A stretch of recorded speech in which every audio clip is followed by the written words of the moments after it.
Okay, Roadrunner fans, welcome. We're here courtside in the Roadrunner Athletic Center. This is a special edition of our weekly preview show in the Chaparral. It's a big Monday here in Roadrunner Athletics, here with Austin Darrow. Welcome to the show. Really glad to have you with us. Good to be here. Hey, so Austin, tonight, one of those rare Monday night showcase games, and we're really excited about the way the basketball season has started, really all the winter sports in general. We'll talk a little bit about that. But here tonight, we've got the Borough of Manhattan Community College. Interesting on a Monday night, you know, coming from my generation, Monday night meant college basketball. That was the Big East. It was Coach Carnesecca, Coach Thompson, Nova versus Georgetown. You never knew it was going to be a great game. And we're here tonight, and we welcome in the Borough of Manhattan. Figure it's going to be a great women's game. Starts at 6 o'clock, and then we follow that up with the nightcap. We think is going to be just an outstanding men's game, 8 o'clock versus Borough of Manhattan. Hey, give us a little lead-in. You've seen more of the Roadrunners than anybody. You'll do the play-by-play commentary tonight. Give us a little lead into what you think we'll see. Well, our women's team, you know, they're coming off of a tough tournament in Onondaga, you know, facing two very good teams. Not the way they wanted to start their season off, but then they come back here, they get that first home opener, get that first win under their belt.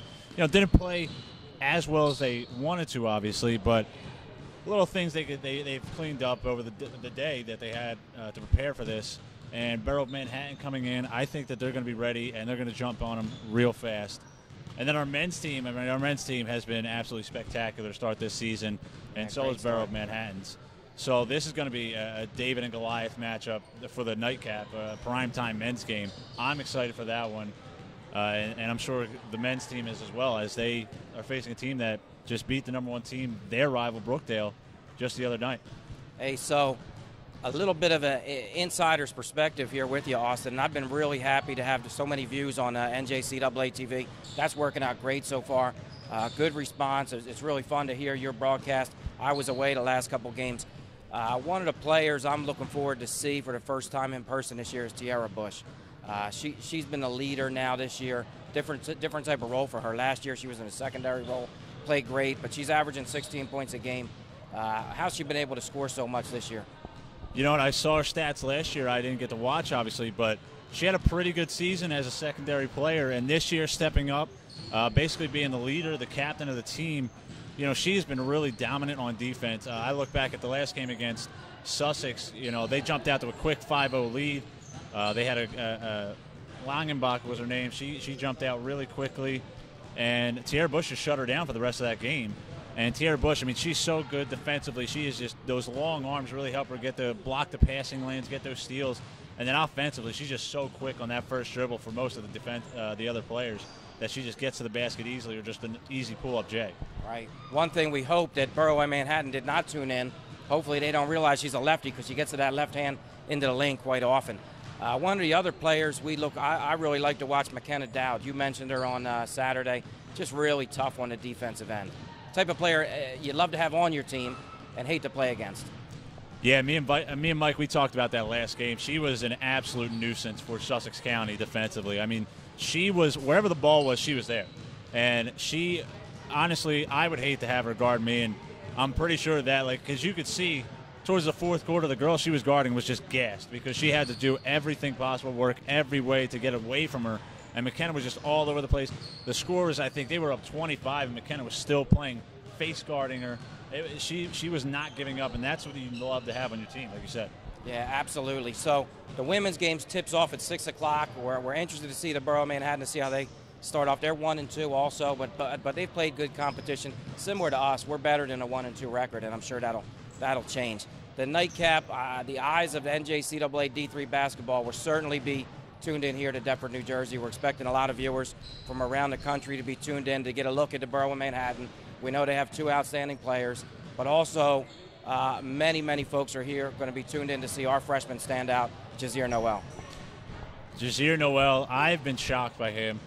Coming in as a freshman, usually you see a little slow start because the game is a lot quicker than it is in the high school level, but he has just come out here and made it look so easy. It's just, he makes it look like he's just going through the motions, because it's just so fluid, and he's just so easy going with it. It's just an easy transition from high school to college for him. And you'll see a couple of alley-oops tonight probably, because they have connected several times with him on the alley-oops. And defensively, he's been a shutdown defender too. So, I mean, I don't really wish Barrow Manhattan luck on the defensive side trying to stop him, but it's going to be tough. It's interesting. You know, he's got that look to him that he's not going hard, but his motor's really been high. He's double digits in rebounds, 26 points per game through the first 2 games. So he's been off to a great start. One of the guys that I'm impressed with, throwback player, Luciano Lubrano. Reminds me of a guy I played with when I was here. I played for Coach Solomon named Dave Corelli. If you go back to the 90s, you remember him. Type of guy that you need to have on your team only if you want to win.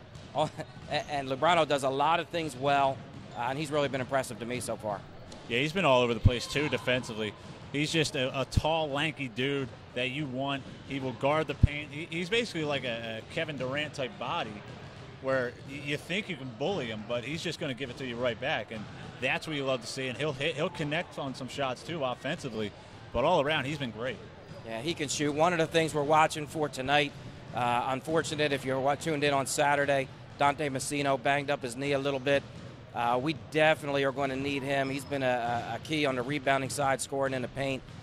Could be a big loss. He's a game-time decision. Yeah, Messino, I mean, it was tough to see him go down. I hope it's not a season ending or. No, definitely not. He's no? game-time. Okay. He's game-time decision good. tonight. That's good then, yeah, because they do need him. He's a big body to have down low. But also, I mean, you look at this men's team, they have so much depth that they don't need to rush him back. And that's the best part, I think, when it comes to him. He doesn't have to feel like he's being rushed back. Right. He can rehab that as well as he wants. So we'll see if he's in the lineup tonight. That'll be a really interesting and a key thing for the Roadrunners. Otherwise, it may be tougher on the boards for us for sure. Noel will have to do a lot more, and Kenner Gully might have to do a lot more if he's in there. Also, at the 2 guards, they're going to be leaned on tonight. Whether it's Messino's in the lineup or not, I think tonight Barrow Manhattan will probably key in on Jazir Noel a little bit, and it'll be the guards, McPherson and Lunsford, that I think both sophomores are going to be asked to step up. Yeah, I mean, you could key in on Noel, but, I mean, that's not going to stop McPherson, Lunsford, LeBron. You could go down the whole lineup. They're going to score regardless, and Lunsford's been very dominant as the point guard, really distributing the ball. I think he's averaging 8 or 9 assists a game on top of the 15 points that he's putting up a night. So realistically, I mean, you can guard Noel, but Lunsford's going to hurt you, and McPherson can hurt you. McPherson hasn't gotten off to the fast start that he's wanted to get after being Region Player of the Year, but I think in tonight's game he'll show up.